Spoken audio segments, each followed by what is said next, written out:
भी उपयोग हो सकता है। आर्टिकल आपके सामने ये प्रेजेंट है। यहाँ पर दोस्तों बात हो रही है, is compulsory voting feasible in an Indian context. भाई भारत के कंटेक्स्ट में कंपलसरी वोटिंग क्या ये संभव है कहीं से भी, ये क्वेश्चन उठ रहा है।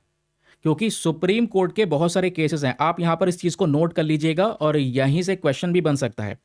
बहुत सारे अलग अलग केसेस जो हैं सुप्रीम कोर्ट के, उसमें यह बोला गया है कि right to vote is a statutory right. जो वोट देने का अधिकार है आज के समय पर लोगों के पास में, और यह अधिकार कहां से मिलता है, संविधान से मिलता है, अंडर आर्टिकल 326।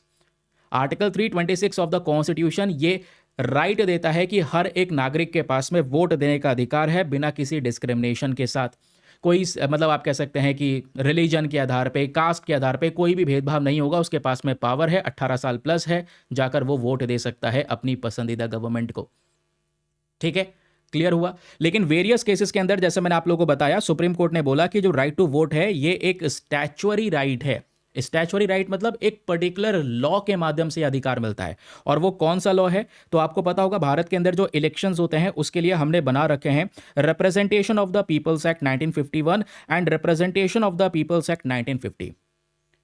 ठीक है, अब जैसे इंडिया में जो ये लिमिट दी गई है कि भाई कम से कम 18 साल की उम्र होनी चाहिए तभी आप वोट दे पाओगे, ये बात section number 19 of the representation of people act 1950 के थ्रू पावर लोगों को मिलती है। ठीक है, फिर आप ऐसे ही देख पाओगे जो ये 1951 वाला एक्ट है, इसका सेक्शन नंबर 62 ये राइट टू वोट का अधिकार देता है कि हर एक व्यक्ति के पास में राइट टू वोट है, जिसका नाम इलेक्टोरल रोल के अंदर में प्रेजेंट है, डॉक्यूमेंट्स है, नागरिक है, उसके पास में वोट देने का अधिकार है। एंड अलग अलग केसेस में सुप्रीम कोर्ट ये बात भी कह चुका है कि right to vote is a statutory right.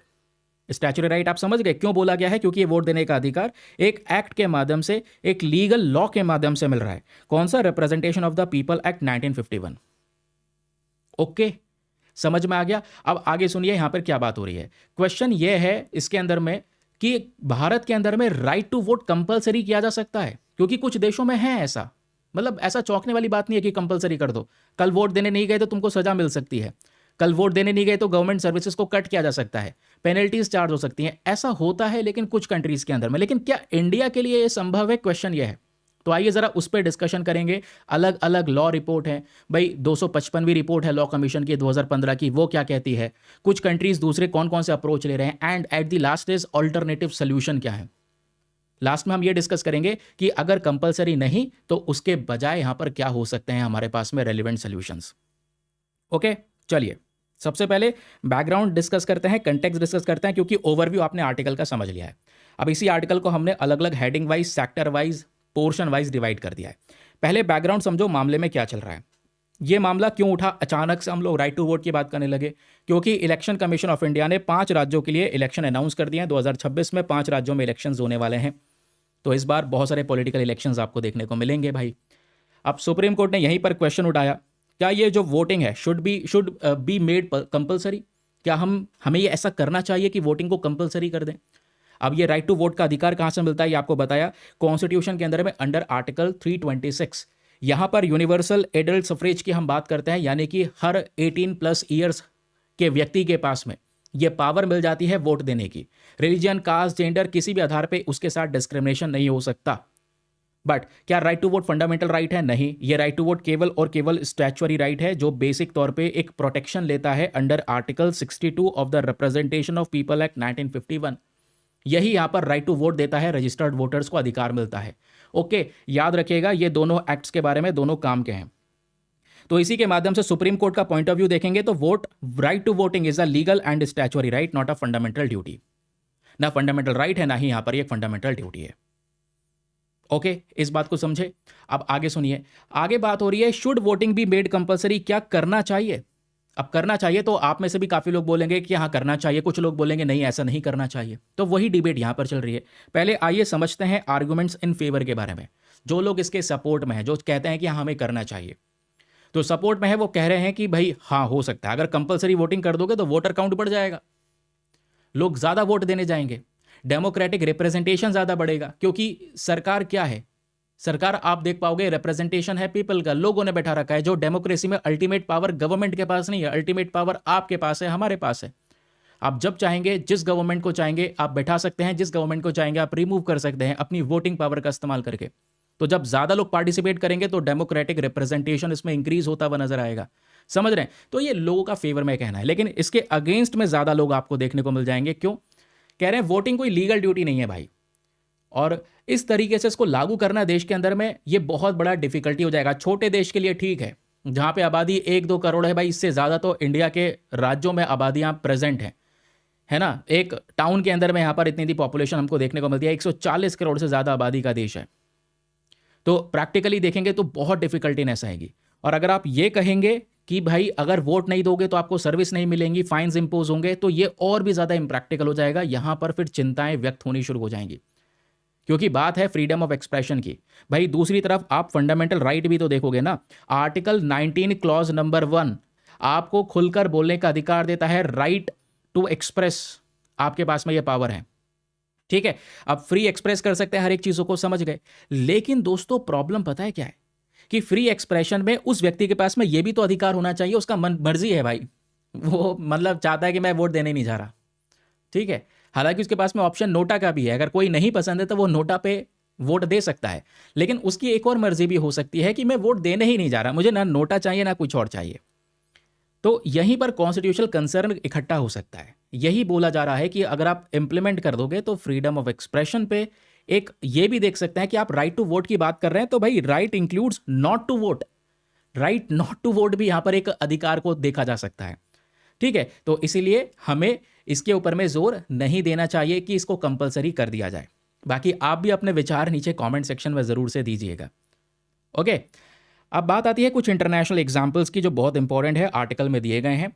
आप इसको अपने मेंस में इस्तेमाल कर सकते हैं। अगर कुछ ऐसा प्रश्न मिल जाए, क्या हम इसको कंपलसरी बना सकते हैं राइट टू वोट को, तो आप उसमें बता सकते हैं कि ये क्या है, उसमें क्या चैलेंजेस आ सकते हैं, ठीक है। अब यहां पर बात आती है इंटरनेशनल एग्जाम्पल की। तो सबसे पहली चीज, कंपलसरी वोटिंग क्या कुछ किसी देश में प्रेजेंट है? बिल्कुल। ऑस्ट्रेलिया है, अर्जेंटीना है, ब्राजील है, यहां सभी जगह पर कंपलसरी वोटिंग दी गई है। और अगर कोई वोट नहीं देने जाता है तो उसके ऊपर में फाइन चार्ज होता है। कुछ कंट्रीज में ये पब्लिक सर्विसेज ही मना कर देते हैं, जैसे फॉर एग्जांपल पेरू की बात हो रही है, साउथ अमेरिकन कंट्री, वोट नहीं देने आओगे तो सरकारी सर्विस यहां पर नहीं मिलेंगी, ठीक है। क्लियर हो गया? अब क्वेश्चन यहां पर यह है कि ये जो सिस्टम है, ये पूरा का पूरा सिस्टम ये डिपेंड करता है स्ट्रिक्ट एनफोर्समेंट मैकेनिज्म पे, कि आप कितने मजबूती से इसको लागू कर दोगे। लेकिन ये तो हमने दुनिया भर के पॉइंट ऑफ व्यूज देख लिए, आर्टिकल की समझ ली। अब ये समझो अलग अलग कमिटियां भी इस पे बैठ चुकी हैं। ये बात कोई नई नहीं है, 1990s में भी ये बात उठाई जा चुकी है। तो उनके क्या पॉइंट ऑफ व्यू थे वो थोड़ा सा समझते हैं हम लोग। एक कमेटी है जिसका नाम है दिनेश गोस्वामी कमेटी, एग्जामिनेशन के लिए इंपॉर्टेंट है, प्रश्न आप लोगों से बन सकता है कि ये पर्टिकुलर कमेटी किस चीज़ से एसोसिएटेड है। तो 1990 में दोस्तों ये कमेटी जो आई, इन्होंने भी इसको रिजेक्ट कर दिया था कि भाई कंपलसरी या मैंडेटरी वोटिंग सही ऑप्शन नहीं है। फिर लॉ कमीशन ने अपनी 255वीं रिपोर्ट दी 2015 में, उसमें इन्होंने फिर से यही बात उठाया कि भाई ये डिजायरेबल नहीं है और ये संभव नहीं है, भारत में तो संभव कभी नहीं हो पाएगा कि आप कंपलसरी वोटिंग को अलाउ कर सकें, ठीक है। क्लियर? अब आती है क्वेश्चन यहां पर चैलेंजेस इन इंडिया की। क्या प्रॉब्लम है जिसकी वजह से हम कंपलसरी वोटिंग नहीं अलाउ कर पाएंगे? क्योंकि भारत में पॉपुलेशन बहुत बड़ी है, माइग्रेटिंग वर्कर्स आपको ज़्यादातर देखने को मिलेंगे जो एक स्टेट से दूसरे स्टेट में जाकर काम कर रहे हैं, एडमिनिस्ट्रेटिव कॉम्प्लेक्सिटी बहुत ज़्यादा है, ठीक है। और उसके अलावा आप फ्री चॉइस के ऊपर में जोर नहीं दे सकते, ये लोगों के ऊपर डिपेंड करेगा वोट देना या नहीं देना, ठीक है। तो ये कुछ यहाँ पर रीजंस मेंशन कर रखे हैं। क्लियर? आगे आते हैं। अब लास्ट है वे फॉरवर्ड। सर अगर ऐसा नहीं होता तो दूसरा ऑप्शन क्या होगा, बेटर ऑल्टरनेटिव्स क्या हो सकते हैं इसके? आर्टिकल क्या कहता है? बेटर ऑल्टरनेटिव में alternative number 1 is awareness campaign. हमें क्या करना होगा?